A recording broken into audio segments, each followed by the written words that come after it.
Olá, Goriano, tudo bom? Vamos dar continuidade então às nossas aulas de neuropercepção, continuando na jornada no sistema nervoso central, dessa vez abordando diencéfalo e conceitos importantes para a compreensão do ramo da neurologia. Bom, diencéfalo é a quinta estrutura, seguindo o SNC, que vai ir e vir, né, da periferia para o telencéfalo de maneira geral. Diferentemente das outras estruturas, né, do tronco encefálico, agora a gente já saiu dele, o diencéfalo ele não tem cruzamento de informação, certo? O objetivo dele é ser um terminal, tranquilo? Então o diencéfalo vai ser um terminal, um repetidor de informações. Então tudo que saiu da periferia ou do SNC, do telencéfalo, passa pelo diencéfalo, sofre algum tipo de comunicação, certo? Ou de modulação. Lembrem dessa palavra, modulação, diencéfalo igual modulação, certo? Vou até escrever aqui, modulação. E a partir disso, as estruturas diencefálicas vão tornar-se importantes para a recepção da sensibilidade, uma vez que ela pega esse impulso e retransmite para o telencéfalo para ser interpretado, e também para a motricidade, uma vez que ela modula o quanto você vai exercer essa motricidade. Tranquilo? Quanto ao limite anatômico, a gente tem o diencéfalo superiormente limitado pelo telencéfalo, certo? Então, acima dele eu só tenho o telencéfalo e abaixo dele eu tenho o mesencéfalo, certo?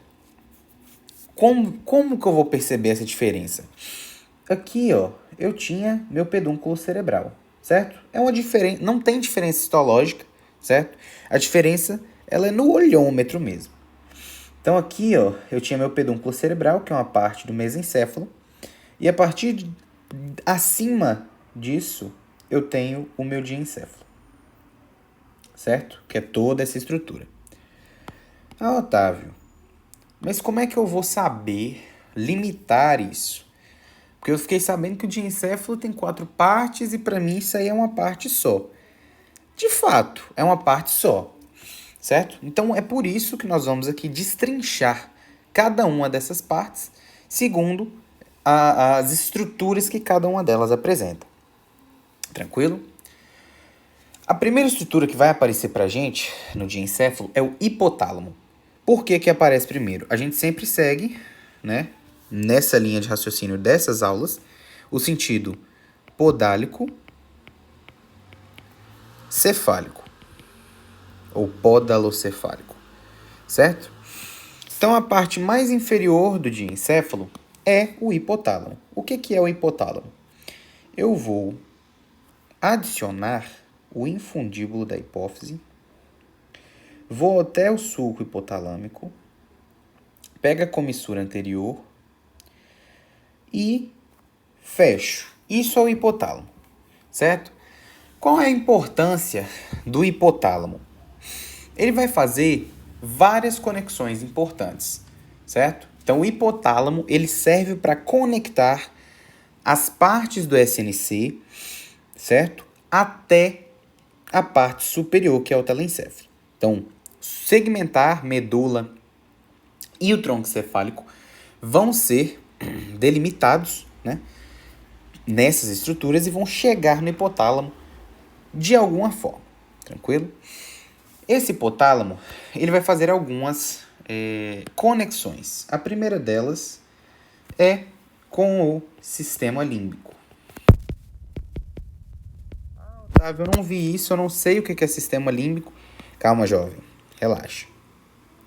O sistema límbico, bem por cima, bem superficial, porque nós vamos ver isso posteriormente, ele é o sistema responsável pelas emoções,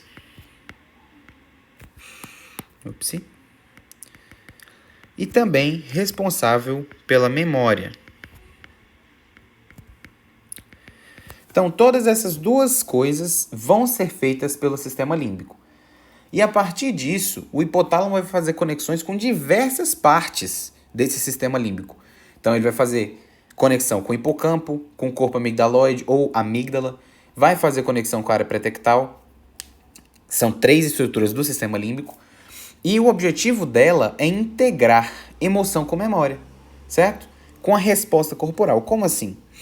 O hipotálamo, gente, ele é o centro regulador do sistema nervoso, do sistema nervoso autônomo, seja ele simpático ou parasimpático.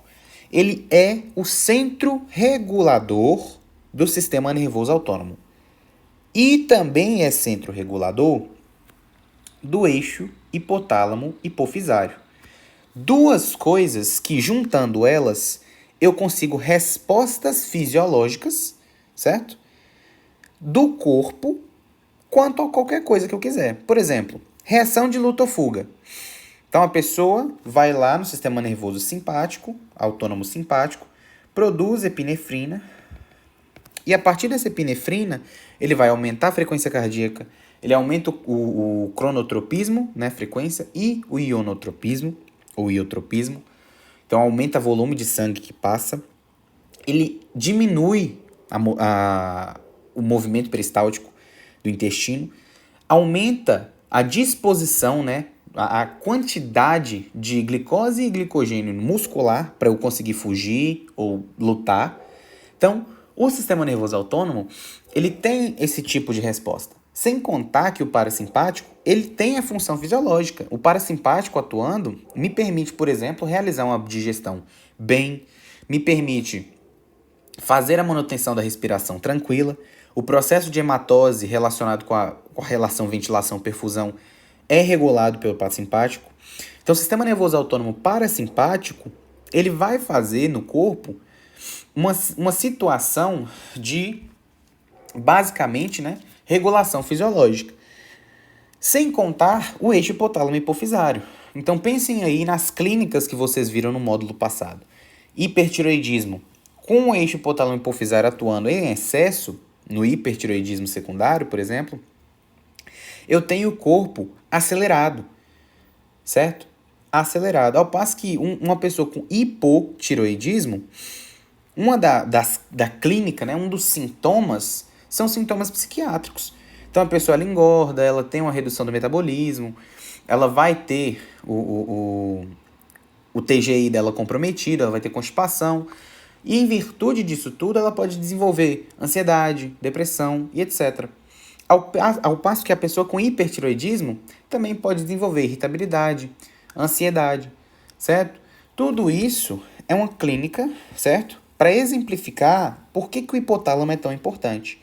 Então, essas conexões que o hipotálamo está fazendo aqui com o eixo hipotálamo hipofisário e com o sistema nervoso autônomo vão permitir para mim fazer a resposta fisiológica da emoção. Então, por exemplo, quando eu estou triste, estou entrando, por exemplo, pessoas que têm, né, início de processo de depressão ou outro tipo de transtorno psicológico / psiquiátrico, ele vai ter o hipotálamo exercendo, né, a função de exercer, por assim dizer, né, de fazer a resposta fisiológica da tristeza. Então eu vou usar o EHH para reduzir os hormônios da tireoide, por exemplo, deixar essa pessoa no metabolismo mais baixo, fazê-la ficar deprimida nesse sentido. Meu sistema nervoso simpático, que regula a produção, por exemplo, de hormônios como serotonina, como dopamina, que inerva glândulas, ele também vai estar ausente. E quem vai predominar é o parasimpático, que apesar de fisiológico, se os dois não estiverem em equilíbrio, a predominância de um leva essa pessoa a ficar no estado de estase, de não querer fazer nada. E quando eu chegar para ela numa relação de luta ou fuga, por exemplo, ela vai ficar parada, estática. Não porque ela está absurdamente com medo, mas porque ela não tem mais essa ação do SNA simpático do lado dela, a favor dela, certo? Então, a partir do momento que eu tenho uma emoção, a conexão do hipotálamo com o sistema límbico me permite fazer essa resposta. Ah, Otávio, não entendi.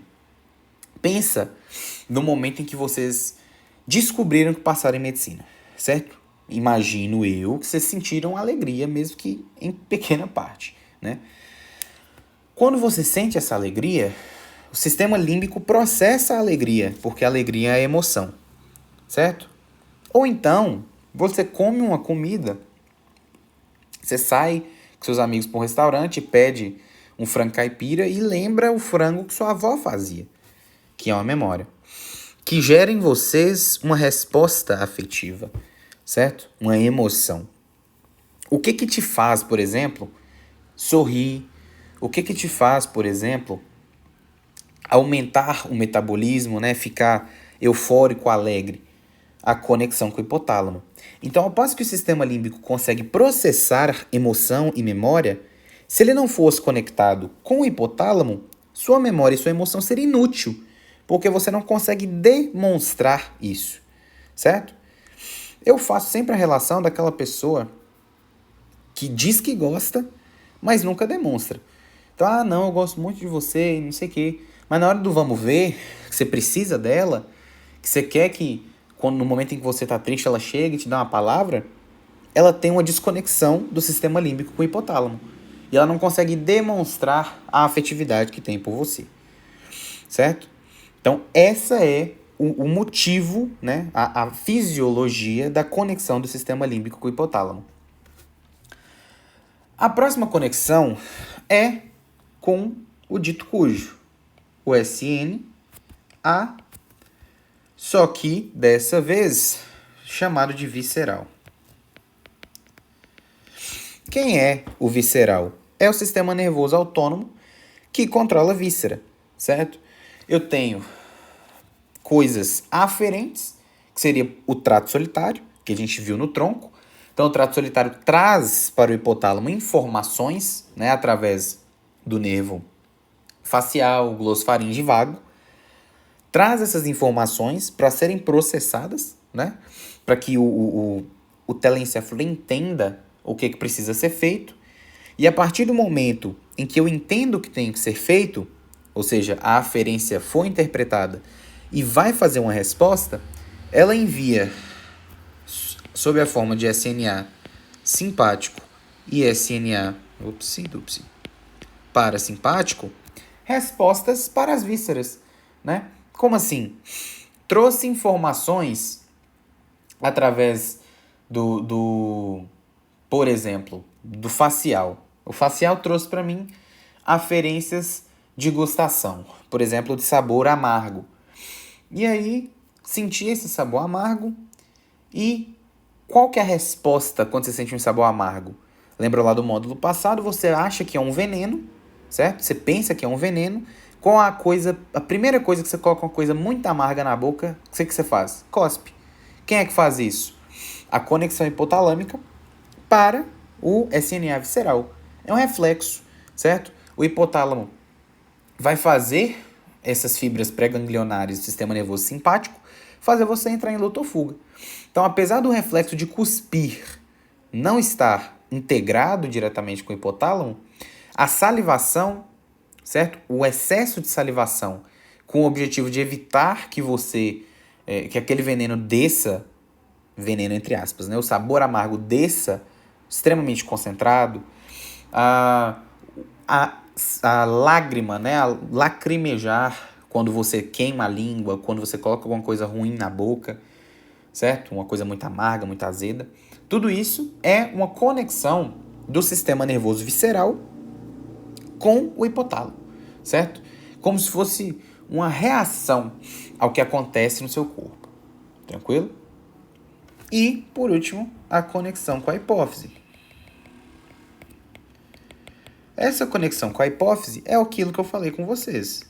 É o controle do eixo hipotálamo hipofisário, certo?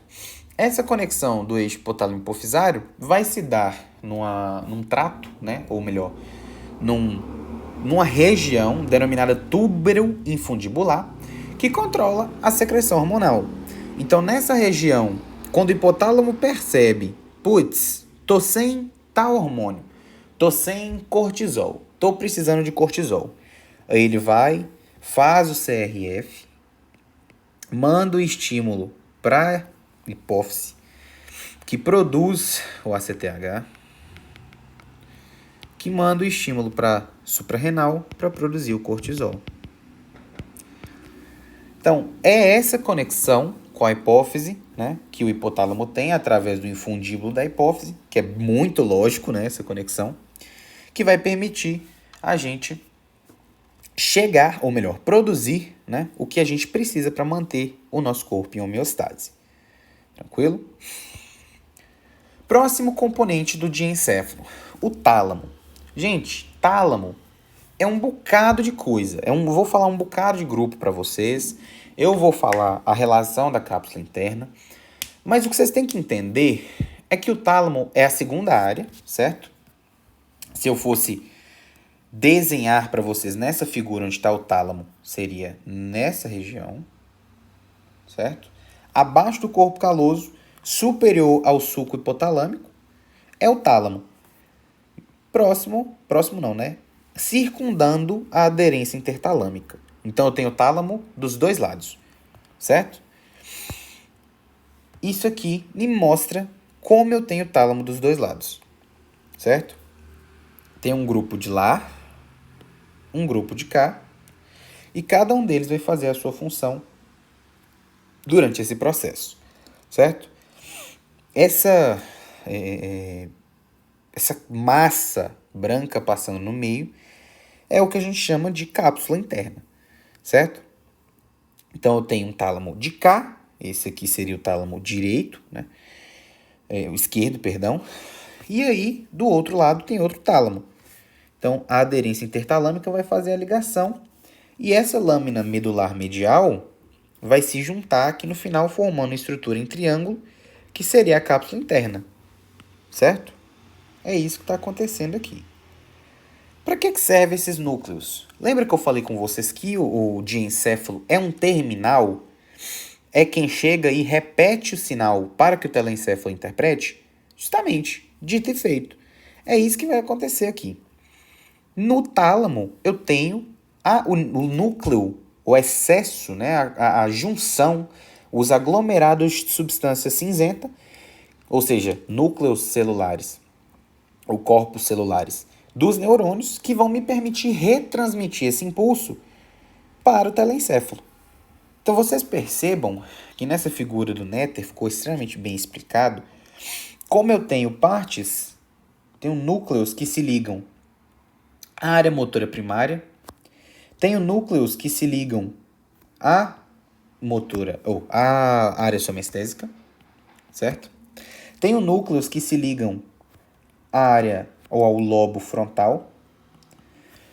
Todos eles têm sua função, certo?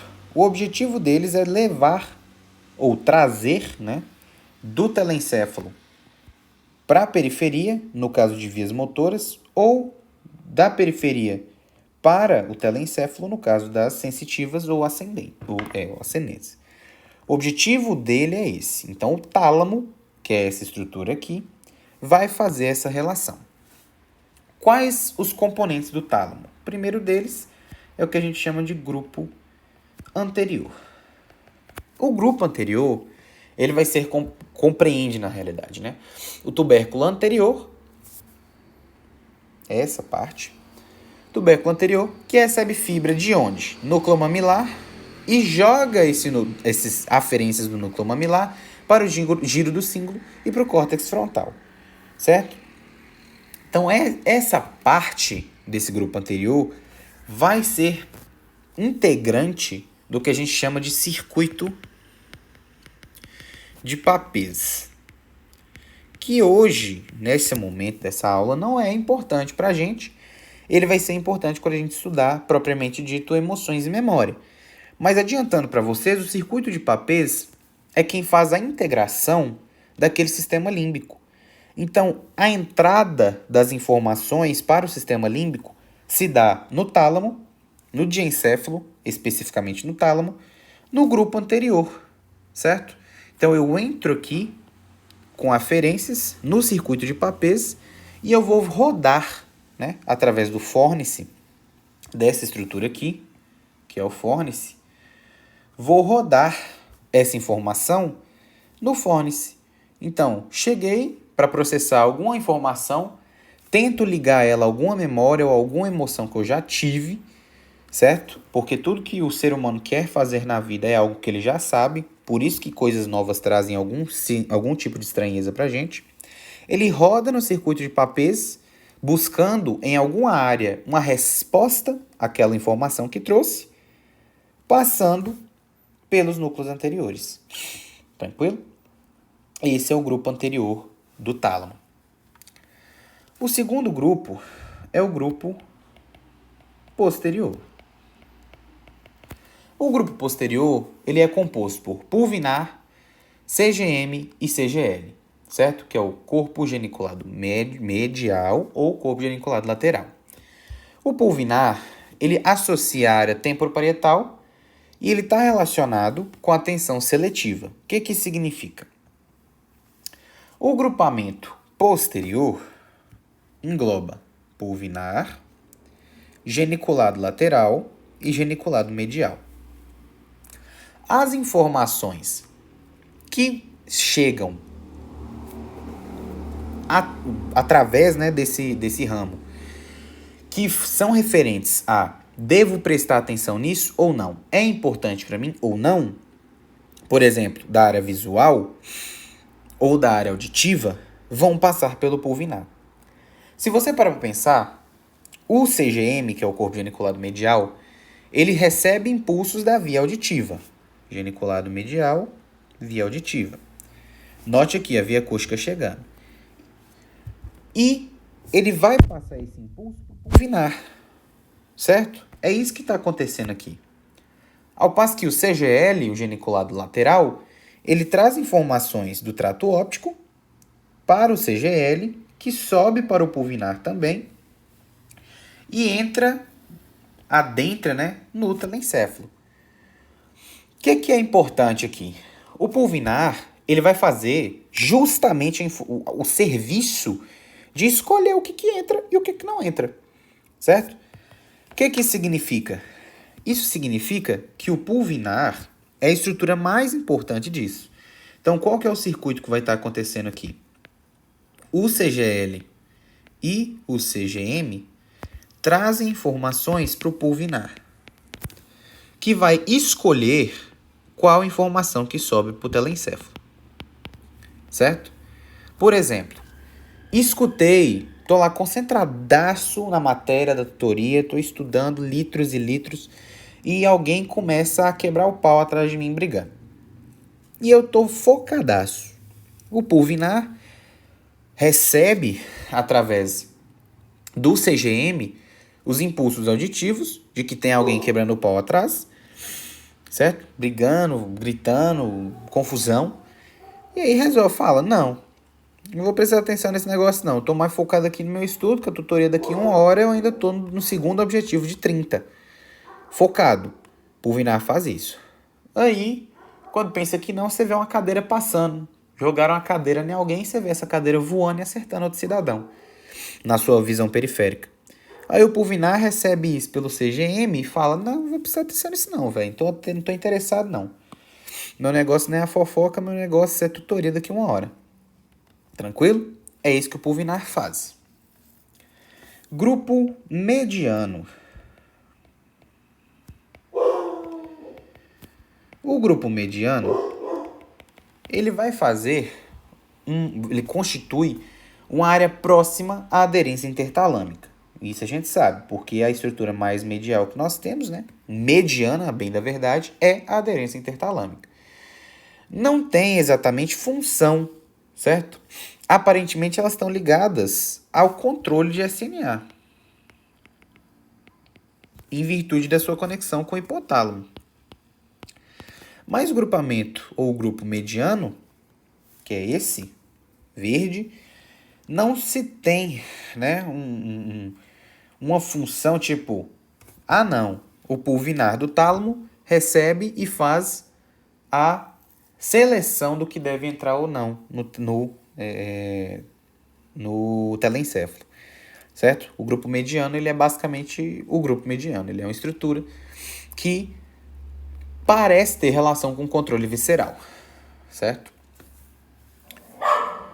O grupo medial, né, deixa eu colocar aqui, mediano. E agora sim, o grupo medial já tem outras funções, né? Ele vai ter duas áreas, né? A primeira delas é o núcleo intralaminar, que constitui conexão com o SARA, certo? Então, lá no grupo medial tem conexão com o SARA. Ah, Otávio, o que é SARA? Sistema ativador reticular ascendente. Resumão do que é SARA, porque a gente vai ver isso numa próxima tutoria, na próxima aula. O SARA é quem vai permitir o seu corpo reagir às coisas. Como assim? Para que eu possa sentir alguma coisa, ter sensibilidade, receber alguma coisa na minha cabeça, uma sensibilidade, eu ouvi alguma coisa, vi alguma coisa, alguém passou, segurou meu braço, segurou minha mão. Para que essa sensibilidade chegue no meu telencéfalo, chegue na somestésica primária, na visual primária, na auditiva primária, eu preciso que o SARA, no diencéfalo, no grupo medial, me permita passar essa informação. Então, o SARA, ele é basicamente uma porta. O que ele vai fazer, então? Ele vai chegar, por exemplo, uma informação tátil. Eu tenho a minha área somestésica primária. Então, o SARA, ele vinha vindo, né, no grupo medial, ele vinha vindo. Caiu para o grupo medial na área interlaminar. E aí, aqui ele fala, será que eu deixo passar essa sensibilidade? Será que é importante? E aí, ele leva um impulso até lá, um estímulo elétrico, e ativa aquela área do córtex, para que essa área do córtex, ou seja, a somestésica primária, receba essa aferência, certo? É isso que o SARA faz. Qual é a relação mais óbvia do SARA a partir disso? O ciclo sono-vigília. Então, por exemplo, quando você está dormindo, aliás, tem gente que tem um sono muito leve, como eu, né? Tem gente que tem um sono muito pesado. Gente que tem um sono pesado, o SARA dessas pessoas é top. Por quê? Ele inibe qualquer sensibilidade. Pode estar quebrando, o mundo acabando, o inferno tocando e não tá nem aí, continua dormindo. O SARA não ativa, né? O SARA permanece desativado, logo o córtex fica desativado e como consequência disso, a pessoa permanece dormindo. Tranquilo? Acordei, o SARA acorda, liga o telencéfalo e me permite fazer tudo o que eu preciso. Certo? É isso que o SARA faz. A outra parte do grupo medial é o núcleo dorso-medial. O dorso-medial vai fazer para mim conexões com o lobo frontal. Então, o núcleo dorso-medial vai chegar com aferências aqui e jogar para o lobo frontal para o processamento de plano motor, por exemplo, né? Então, eu fiz o plano motor, resolvi o que eu vou fazer da vida, né? Como eu vou mexer meu braço, de que forma eu vou realizar aquele movimento, e eu envio essa informação para o meu núcleo dorso medial, que vai fazer que isso funcione. Tranquilo? Outra coisa é a aferência de informações, que vai chegar no dorso medial e subir para o frontal, para que eu consiga fazer a minha memória, certo? O lobo frontal, ele está extremamente ligado à formação de memória, uma vez que ele é, adiantando para vocês, onde a memória operacional vai ser formada. Tranquilo? Então, é a memória operacional, que é a memória de momento, né? Então, quando eu penso em alguma coisa para falar, eu estou usando minha memória operacional para conectar raciocínio, certo? Então, para isso que serve o núcleo dorso medial do grupo medial do tálamo. E por último, né, mas não menos importante, eu tenho o grupo lateral. Esse aqui é onde o filho chora e a mãe não vê. É o grupo mais importante do tálamo, certo? Então, se vocês gravarem esse grupo lateral, vai ser top. Eu tenho um gazilhão de coisas no grupo lateral. O grupo lateral é essa porqueira aqui, ó, que tem 1 milhão de cores diferentes, indicando que eles estão indo para topografias diferentes, certo? Então, vamos destrinchar isso aí. Deixa eu fazer isso aqui, você sabendo do que eu estou falando.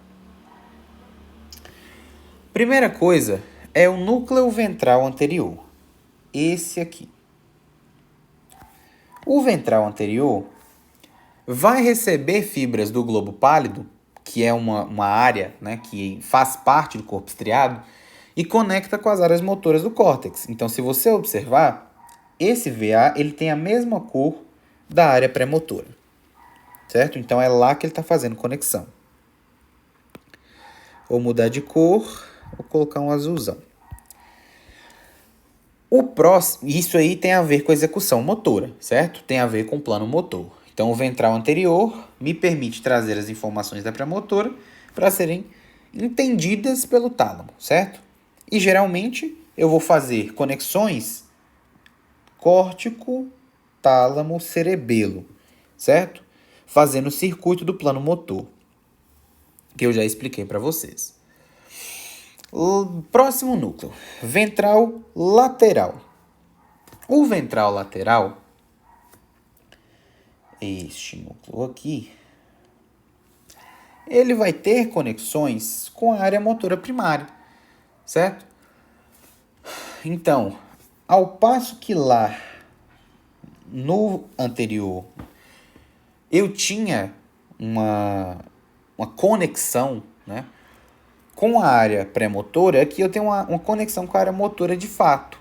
Então, ela traz para mim a motricidade para eu conseguir carregar essa motricidade para os membros, por exemplo. Eu processar esse plano motor já organizado. Então, aqui eu tinha um plano motor não organizado, certo? Eu tinha movimentos, né, que eu precisava fazer embaralhados. E aqui, quando eu passo pelo ventral lateral, eu vou ter, né, coordenação, certo? Eu vou conectar as fibras aferências do cerebelo e conecto com a área motora. O ventral anterior pega aferências do globo pálido naquele circuito motor e joga para o telencéfalo novamente, certo? Lembrem-se então. Deixa eu pegar o laranjinha de volta. O ventral anterior tem conexão com o circuito motor. Uma parte da execução de movimento. Enquanto é a mesma cor. Enquanto o meu ventral lateral tem conexões com o cerebelo, que é outra parte da execução de movimento. Então, todas essas conexões estão pegando, jogando recebendo aferência de outro lugar e retornando com elas para a área motora, certo? Fechando aquela máxima de organizar o plano motor. O ventral posterolateral, que é este daqui, é uma área que vai receber aferências sensitivas, né, do leminisco medial e espinhal e jogar elas para a área sensitiva, certo? Joga elas para o giro pós-central, ou seja, a área somestésica. Então, o VPL recebe as aferências dos leminiscos e joga para a somestésica, para que esses leminiscos entendam, né, tragam para mim, na verdade, né, as aferências que vão ser processadas pela área somestésica. Show de bola. O VPM, né, o póstero medial, que é este daqui. O póstero medial, ele vai ser o núcleo que recebe leminisco trigeminal, certo? E leva para o giro pós-central. Então, ele também vai terminar no giro pós-central, Pai eterno. Só que dessa vez, ele está trazendo informações de outro leminisco, certo? Do leminisco trigeminal. Então, aqui eu tinha aferências do corpo, aqui eu tenho aferências da cabeça. Ótimo. Agora, núcleo reticular. O núcleo reticular, ele não é um núcleo visível, né, pra gente. E ele vai ser responsável por conectar, né, fazer aquela conexão tálamo-cortical, né? Mentira, ele não faz conexão tálamo-cortical, mas sim tálamo-talâmica. Como assim? O que você está falando? Esse núcleo de reticular, ele pega as áreas do próprio tálamo e conecta elas entre si. É por isso que você não consegue enxergar ele, porque ele tecnicamente está dentro, né, como se fosse nessa região, né, nesses núcleos intralaminares, propiciando que cada área do tálamo seja conectada uma com a outra, certo? Obviamente as áreas que fazem sentido ser conectadas uma com a outra, beleza? Não adianta você conectar uma VA da vida com um VPL. Não adianta você conectar o circuito motor com sensibilidade. Mas as áreas que podem comunicar essa informação entre si, por exemplo, VPL com VPM, sensibilidade da cabeça com a sensibilidade do corpo, conectada pelo núcleo reticular, certo? E vai atuar juntamente com o SARA do núcleo que nós vimos, do grupo de talâmico que nós vimos anteriormente. Por quê? É o núcleo reticular que vai ir nesses núcleos talâmicos e ativá-los, certo? Atua em conjunto com o SARA com esse objetivo. Ele conecta as partes do tálamo que são responsáveis pelo SARA, que é o grupo medial. Então ele conecta essa parte com os núcleos laterais, por exemplo aqui. E eu vou possibilitar a sensibilidade. Como eu falei com vocês, o grupo medial vai estar lá tranquilex, usando a área intralaminar dele do tálamo, certo? E aí ele envia as informações, a ativação do SARA para a região do tálamo e permite que eu carregue um impulso, certo? É isso que esse núcleo reticular vai atuar. Então eu vou inibir ou ativar as áreas talâmicas de acordo com o que eu preciso, certo? Então esse é o grupo lateral. Um bocado de coisa, certo? A partir dessa estrutura do tálamo, a gente consegue traçar funções para esse tálamo. Quais são as funções dele? Primeira de todas, que é óbvia, função de sensibilidade, ou função sensitiva. Ele recebe todas as vias sensitivas, exceto a do olfato, né? Como vocês viram lá em Físio 2. Não tem a conexão do olfato com o tálamo em si. Então, ele modula através de glutamato, que é um neurotransmissor, certo? E esse neurotransmissor é de ativação. E através de GABA, neurotransmissor GABA, que é um neurotransmissor inibitório. O que eu faço então? Quando eu quero receber uma informação, por exemplo, escutei alguma coisa com a minha via auditiva e eu quero que o meu núcleo talâmico permita a passagem dessa sensibilidade para que meu telencéfalo escute, para que ele receba essa informação que eu acabei de escutar e processe ela. Vou realizar, né, o neurotransmissor, a produção de glutamato, jogo esse glutamato para aquela área em específico, certo? Jogo lá para o geniculado lateral. E o geniculado lateral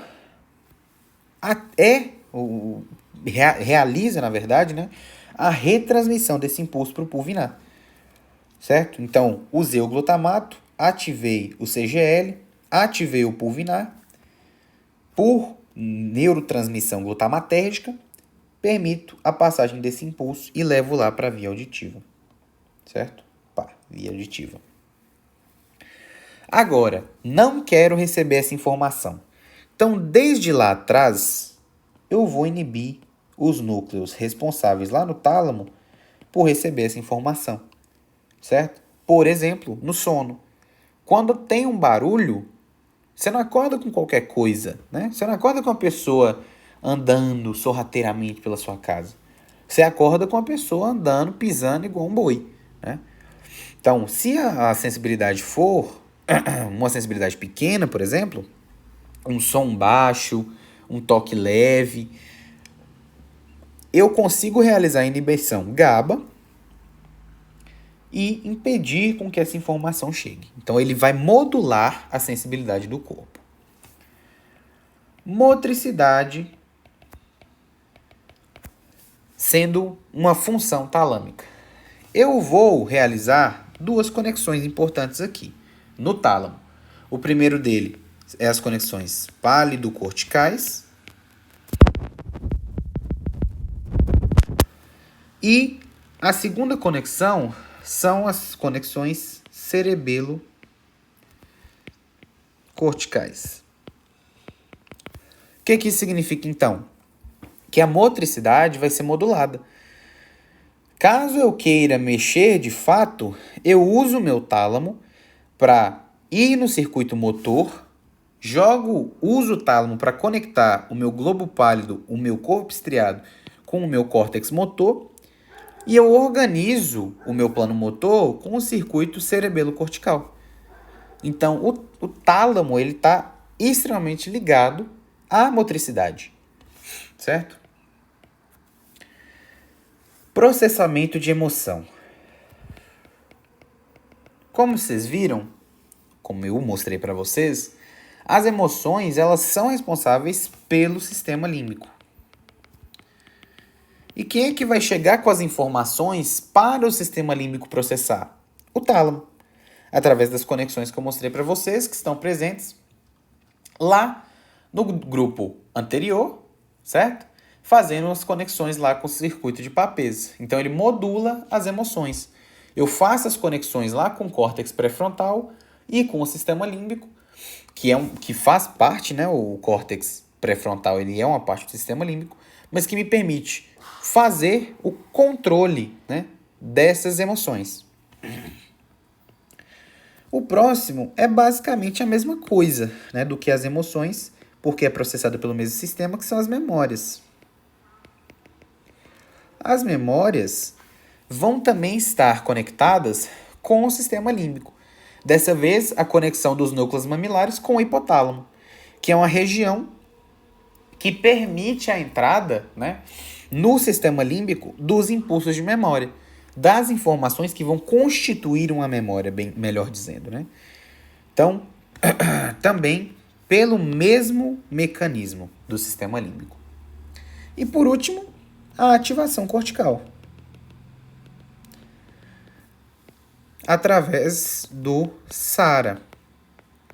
O SARA, portanto, vai ser uma estrutura que vai permitir para a gente utilizar o córtex, certo? Então, o SARA, ele é a estrutura mais importante disso tudo, né? Porque ele vai permitir a ativação de todas as outras quatro funções são moduladas pela ativação cortical, utilizando o SARA. Tranquilo?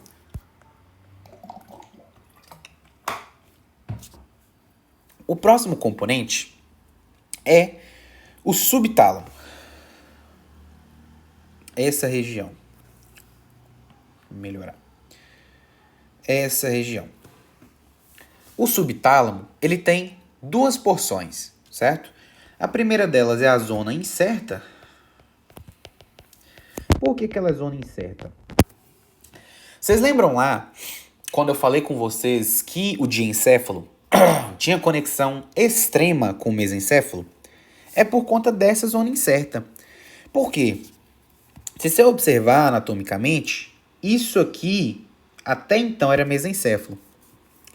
E isso aqui já é diencéfalo. A zona incerta é isso aqui, ó. É essa zona que está em contiguidade com o mesencéfalo. Que eu não sei se é mesencéfalo ou diencéfalo. Portanto, incerta. Eu não sei a quem pertence essa área. Qual que é a da zona incerta? Ele tem extensões de núcleos importantes lá do mesencéfalo. Quais são eles? Deixa eu colocar isso aqui, ó. Zona incerta. Quais são as conexões, ou melhor, quais são as estruturas que estão protuberantes no mesencéfalo que chegam no diencéfalo? A primeira delas é o núcleo rubro. Isso permite para mim aferir que se eu tiver uma lesão na zona incerta, eu posso pegar o núcleo rubro e gerar aqueles problemas que eu tenho com tremor rubral, ou então com os balismos. Então, uma lesão de subtálamo pode vir a gerar um balismo, certo? Ou melhor, no núcleo rubro, mais especificamente, eu vou ter o tremor rubral como uma clínica específica dele, certo? Uma lesão ou uma perda da motricidade fina. A segunda é a substância negra, ou as conexões, né, que essa substância negra está realizando. Então, essa substância negra vai gerar para a gente aqueles probleminhas quanto à dopamina, né, o excesso ou a redução. E ela também está ligada lá no diencéfalo, na zona incerta. Então, posso ter, na realidade, a coreia e o Parkinson, né, os parkinsonismos, referentes ao diencéfalo também. Beleza? E por último, a formação reticular mesencefálica. Tranquilo? Então, o que é a zona incerta? A zona incerta é uma sobra, é um resto das estruturas do mesencéfalo que foram protuberantes no diencéfalo, que enfiaram lá dentro do diencéfalo. Tranquilo? Qual é a zona, então, que se lesada, dá a clínica idêntica a uma lesão de mesencéfalo? Zona incerta. Por isso que eu ia falar de Parinô aqui. Certo? Por conta desse tipo. E a segunda área do subtálamo é uma área extremamente importante, que é o núcleo subtalâmico. O núcleo subtalâmico, ele é uma parte integradora do circuito motor. Então, o diencéfalo, ele realiza o circuito motor, certo? O núcleo subtalâmico, ele é responsável pela modulação de dopamina nesse circuito motor, certo? Então, eu vou usar esse núcleo subtalâmico para inibir ou excitar movimentos que eu vou executar de acordo com o meu plano motor. Então, se eu tiver, por exemplo, né, através das conexões com o corpo estriado, como nós vamos ver na próxima aula. No corpo estriado, eu vou ter a inibição ou excitação dos movimentos, certo? Sobretudo, falando de núcleo subtalâmico, a inibição de movimentos não desejados. Então, uma lesão de subtálamo, uma lesão de núcleo subtalâmico, gera o que a gente chama de balismos, certo? Geralmente, hemibalismos. O que é um balismo? É um movimento violento, anormal das extremidades do corpo, ou seja, membros inferiores e superiores, que vão ser, obviamente, anormais e que não são programados. É basicamente uma coreia, só que de um local só, certo? Eu vou ter, por exemplo, tô lá tranquilax, aí meu braço do nada resolve subir, bater nos outros, na minha cara, certo? Isso é um balismo, é um movimento violento que começa do nada, em virtude de uma lesão de núcleo subtalâmico, por exemplo. E por último, a próxima estrutura é o epitálamo. É a quarta área, certo? Seria essa área aqui. Essa área aqui. Deixa eu diminuir aqui. E essa área vai também ser composta por duas estruturas. A primeira dela é a abênula, que na verdade não é muito importante não, certo? Ela vai fazer parte do sistema límbico e ela regula a concentração de dopamina, certo? A regulação dessa dopamina, portanto, vai me permitir fazer as ações fisiológicas do corpo, por exemplo, lá no circuito motor, certo? Então, uma lesão de epitálamo, uma lesão de abênula, vai impedir, né, que eu regule esses níveis de dopamina. E ela pode ou subir demais, que é o provável, ou cair demais, certo? Gerando para mim, então, um parkinsonismo, ou melhor, uma coreia, né, um balismo, ou então gerando um Parkinson, um parkinsonismo atípico. Tranquilo? Então essa é a abênula, ela regula os níveis de dopamina. E a outra, que tem uma clínica extensa, é a pineal. Certo? A pineal, ela é extremamente importante. A bem da verdade, ela é uma glândula endócrina, certo? E ela faz a produção de melatonina. O que é a melatonina? Vocês já viram gente falando, eu tomo melatonina para dormir. E depois que eu comecei a tomar melatonina, eu melhorei muito o meu sono. Por quê? A melatonina, ela vai fazer a regulação do que a gente chama de ciclo sono-vigília. O que é o ciclo sono-vigília? Os jovens dinâmicos de hoje conhecem ciclo sono-vigília como ritmo circadiano, certo? Regula o sono e o despertar através da concentração hormonal. Como ela é secretada em impulsos, eu secreto ela. Vai chegando assim 8 horas, 7 horas da noite, 8 horas, dependendo do quanta insônia você tem, vai chegando 1 hora da manhã, 2. Aí a melatonina estrala no seu corpo e fala, bora dormir, cidadão. E aí a melatonina, em altas quantidades, faz a gente dormir. Conforme ela vai sendo degradada, ou seja, o primeiro pulso rolou, ela vai sendo degradada e quando ela chega na concentração limite dela inferior, eu acordo, certo?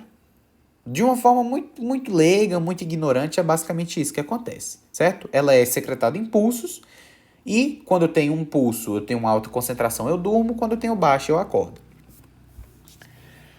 Mas a melatonina, a pineal, né, vai ter outras funções. A função mais lembrada dela é a do ritmo circadiano, é a do ciclo sono-vigília, certo? Agora, eu também tenho ações da pineal do tipo antigonadotrópica. O que é isso? Função antigonadotrópica é a inibição da gônada, certo? Então a melatonina vai lá no meu eixo hipotálamo hipofisário e inibe FSH e LH.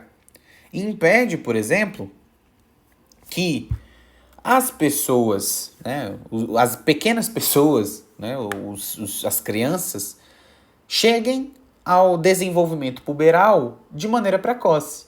Então ela vai realizando essa ação antigonadotrópica e, não sei se vocês estão ligados, mas a pineal, ela reduz de tamanho, certo? Por que a gente dormia 18 horas por dia? Tem gente que ainda dorme isso, mas tudo bem. Por que a gente dormia 18 horas por dia ou mais quando a gente era pequeno?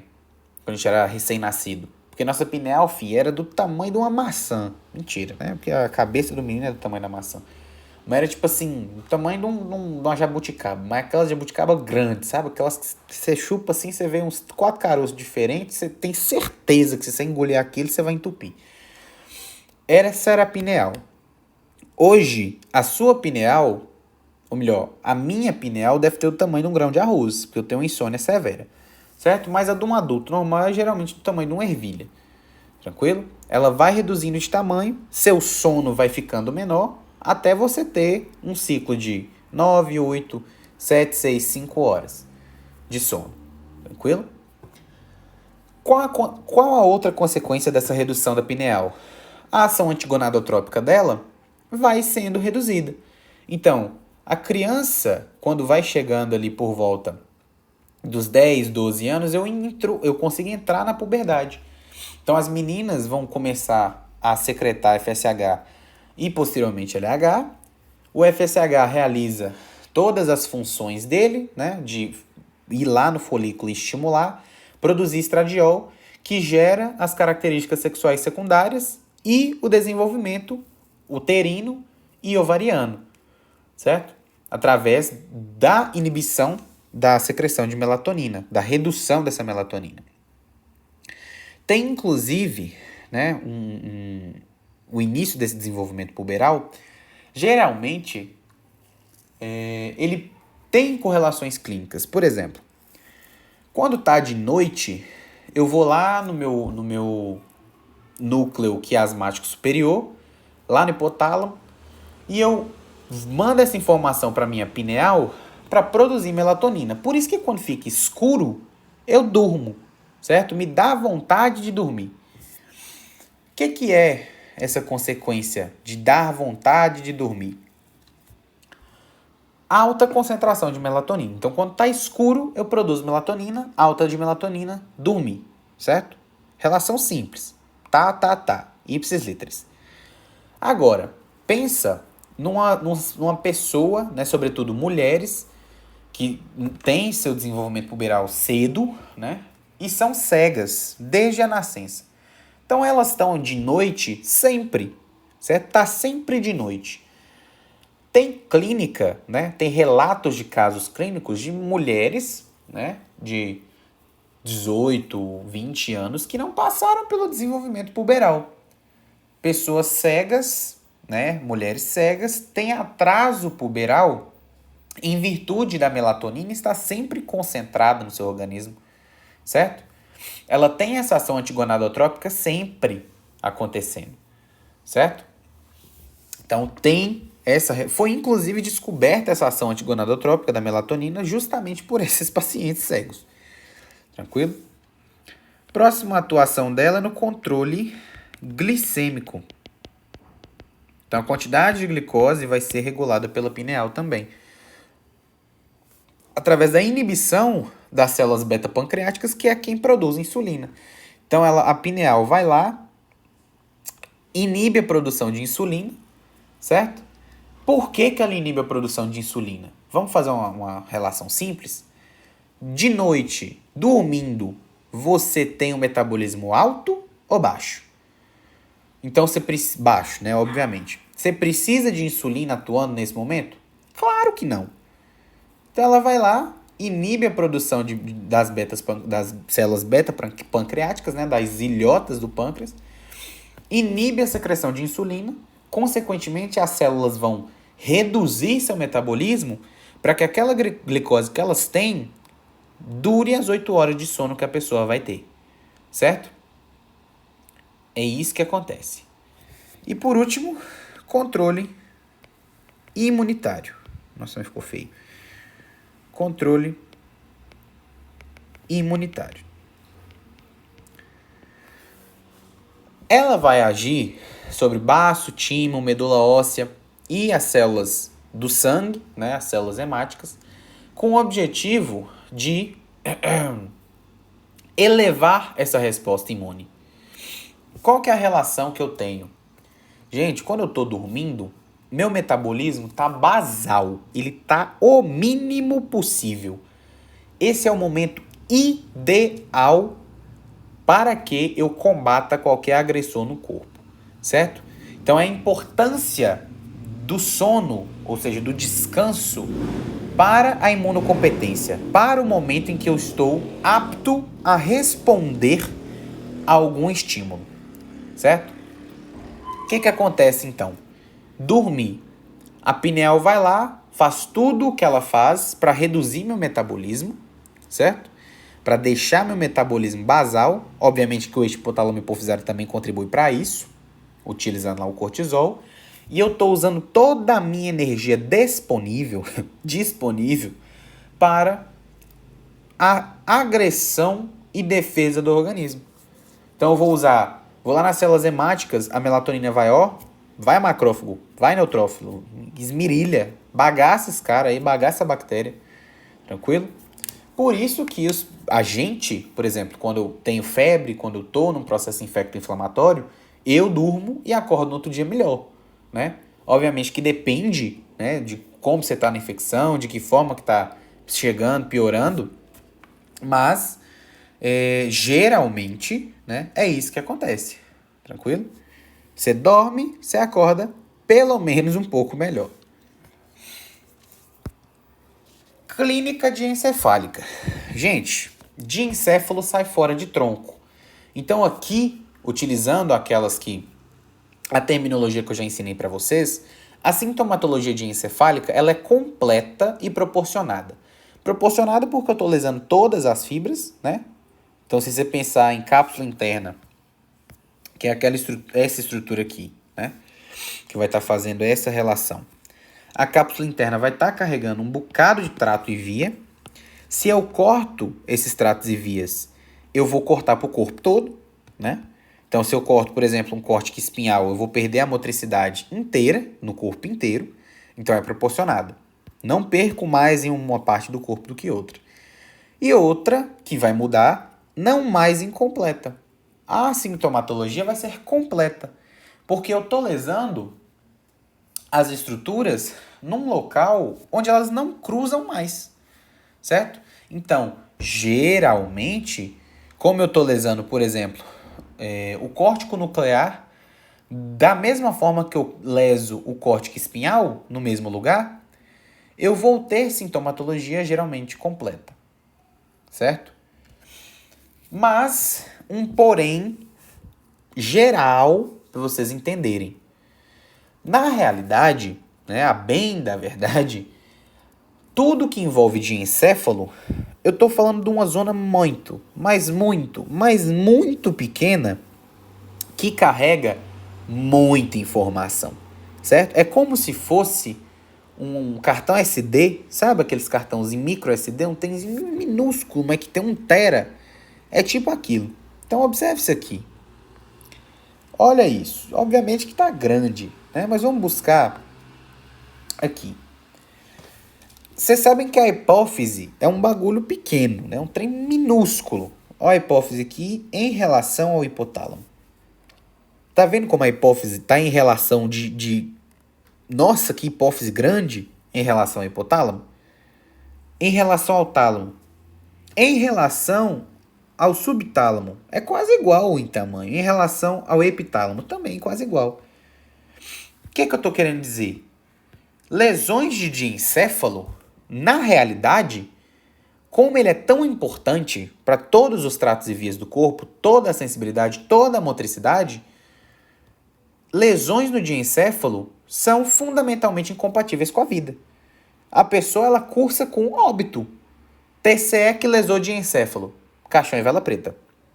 Certo? Lesou diencéfalo, perdeu a sensibilidade, caixão e vela preta. Então, geralmente, essas síndromes diencefálicas, com exceção da lesão de, por exemplo, subtálamo, que vai cair, né, uma clínica como se fosse mesencefálica, geralmente acontece na infância e o infante, a criança, vive até a primeira infância. Até do 0 a 6 anos ela tá ali, mas depois ela não tá mais. Certo? A primeira delas, então, vai ser a síndrome diencefálica clássica ou síndrome de Russell. O que acontece nessa síndrome? Eu não tenho necessariamente um local de maior afecção, como tem, por exemplo, lá no tronco encefálico, eu tenho a lesão de tal nervo, lesão dessa área, lesão de TCE, lesão de espino talâmico. Normalmente, como ela é em estrutura pequena, todo o diencéfalo vai ser afetado. Qual que é a clínica clássica? Eu acometo crianças de 0 a 6 anos, primeira infância,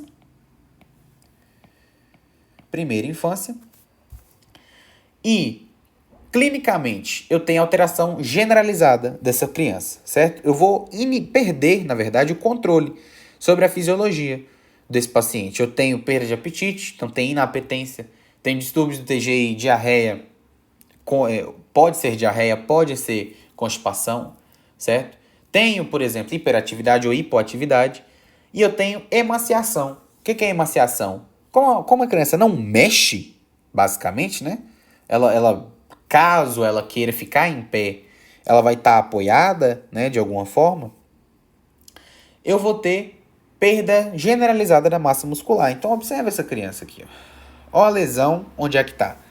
Ó a lesão do diencéfalo. Tá vendo? É uma massa, isso aqui é uma TC, né, uma tomografia de crânio. A lesão pegou todo o diencéfalo dessa criança. Olha essa lesão de outra visão.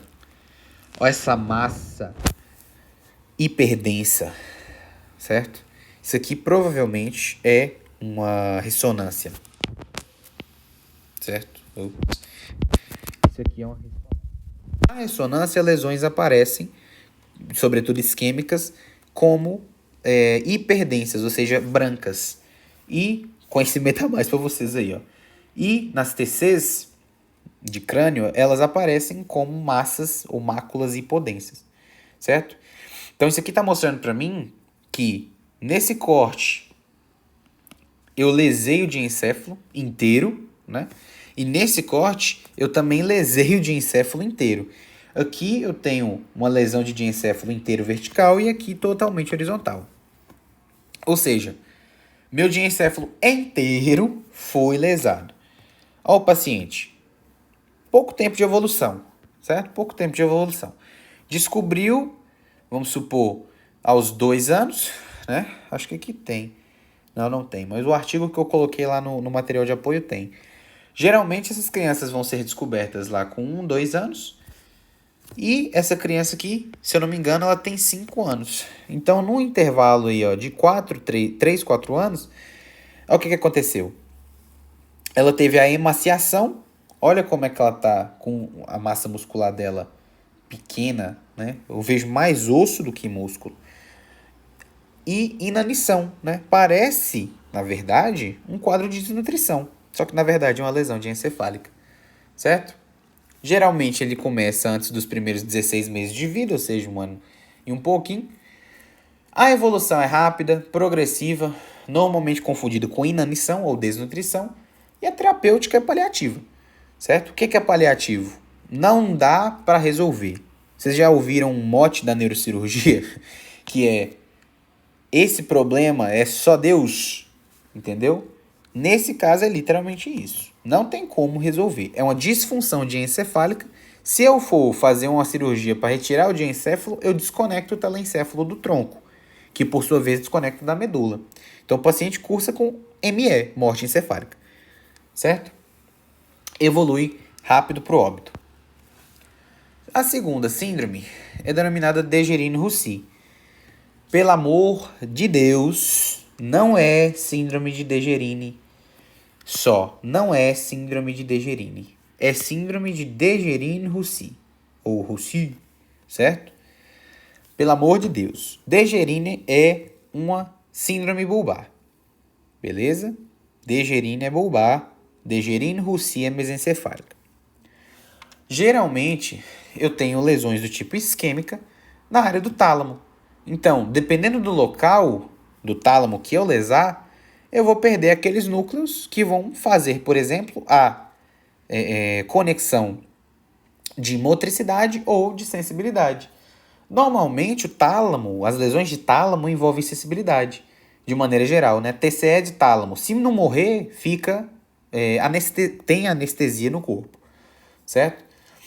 Normalmente é hemianestesia completa proporcional ipsilateral à lesão, certo? Pode haver dor neuropática. O que é uma dor neuropática? É quando eu vou lá no local que recebe sensibilidade dolorosa e faço uma irritação nesse local. Essa irritação gera para mim um estímulo de dor, mesmo que eu não tenha uma física, né, um estímulo físico. Eu não estou perfurando o braço, eu não estou passando uma faca na mão, eu não estou cortando meu dedo enquanto eu estou trocando a folha do papel, certo? Não passo a faca sem querer na cabeça do dedo quando eu estou cortando legume. Não tem algo físico. E sim, eu tenho uma dor neuropática, ou seja, algo que sem estímulo físico me dá um problema, me dá uma dor, certo? Os sintomas motores, né, quando eles estão presentes, vão ser hemiparesias ou normalmente associada à hemiataxia. Como assim?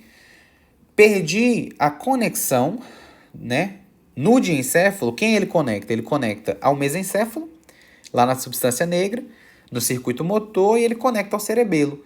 Então, se eu leso uma estrutura motora do diencéfalo, uma estrutura motora do tálamo, a Dejerine-Roussy, também é chamada de síndrome talâmica, ela cursa com perda da conexão córtico motor cerebelar, certo?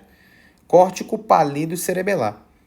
Quando eu perco essa conexão, eu gero hemiparesia / hemiplegia corporal e hemiataxia, porque os movimentos que eu for realizar não vão ser coordenados, porque eu perdi a conexão com o cerebelo.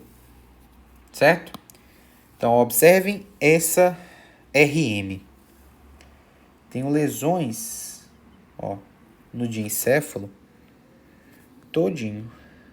E, ó, como a gente está vendo do pé, né? Esse é uma lesão que está pegando mais o diencéfalo esquerdo. E eu tenho várias lesões, né? Parece cisto, né? Talvez um cisto de tênia, talvez uma calcificação, não sei, né? Resta analisar a clínica do paciente. Mas uma coisa a gente sabe, que tem uma lesão no tálamo e ele cursou com uma perda sensitiva, né? Esse cara em específico, ele teve uma perda sensitiva, uma anestesia hemicorporal, né? Uma hemianestesia. E por último, Parinô. Parinô eu já expliquei para vocês, né? Então basta dizer que devido à relação com a zona incerta, eu posso ter Parinô, ou seja, perda do olhar para cima conjugado, dilatação da pupila em excesso, presença de nistagmo de convergência e abolição do fotomotor e aproximação em virtude da conexão com o mesencéfalo, em virtude da lesão de terceiro, certo? Isso é Parinô.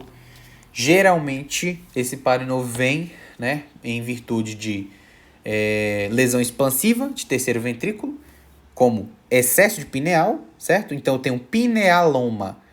É um tumor benigno? Informação extra. Tudo que termina com oma é tumor benigno. Tudo que termina com sinoma ou inoma é tumor maligno.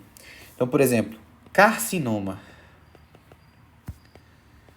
é um tumor epitelial, né, que é de caráter maligno, ou seja, espalha, faz metástase, invade todo o tecido, cresce rapidão. Os omas são tumores benignos, crescem de bonitinho, com uma bodinha bonita, bem delimitada, cresce devagar.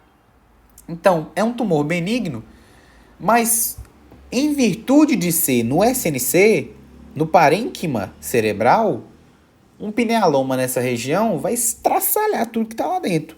Mesmo que ele cresça devagar, o sintoma ele só vai vir discreto, ele vai vir progressivo, mas em algum momento ele vai estar tão grande que ele comprime a pineal que está no epitálamo, comprime subtálamo, que comprime mesencéfalo, que lesa terceiro e gera Parinô, certo?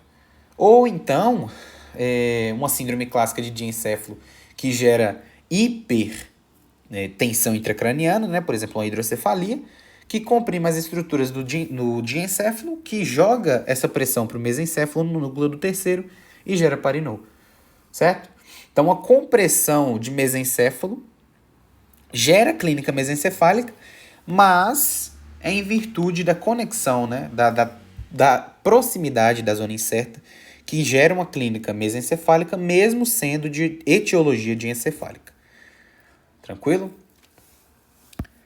Pessoal, espero que vocês tenham gostado da aula. Essa aula provavelmente é uma das aulas mais interessantes, pelo menos para mim, né? Ela e as conexões que a gente consegue fazer com tudo, né?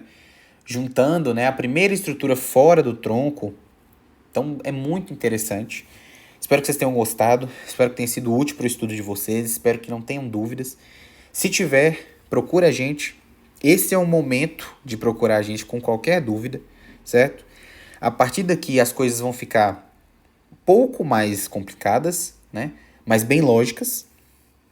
E é imprescindível que vocês tenham entendido vias e tratos, tenham tudo isso organizado na cabeça, o que cada coisa faz o quê, onde elas cruzam, se é um déficit proporcionado ou não é, se é um déficit incompleto ou completo, certo? E paz, fiquem com Deus e nos vemos na próxima aula.